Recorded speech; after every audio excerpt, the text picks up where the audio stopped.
Unashindwa kuvaa nguo za ndani kwa sababu ya vidonda, maumivu, pamoja na michubuko ambao unayapitia katika sehemu zako za siri. Nafahamu ya kuwa ni wewe ambaye unanitazama muda huu unapitia hali kama hii.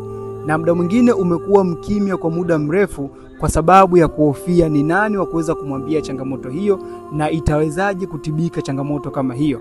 Lakini kutoe hofu kabisa katika shida kama hiyo, nimekuwa nikiwasaidia watu wengi sana na changamoto kama ya kwako, na ndani ya muda mfupi wameweza kupona changamoto kama hiyo, kwa sababu tatizo kama hilo linapokukuta ni ishara ya kuwa tayari virusi vya HSV vimeshatengeneza makazi katika mwili wako, na hii ni kwa sababu ulidharau zile ishara za mwanzo za virusi hivi. Sasa mimi ninaweza nikakusaidia kutatua tatizo hilo, lakini linahitaji utayari pamoja na muda wako.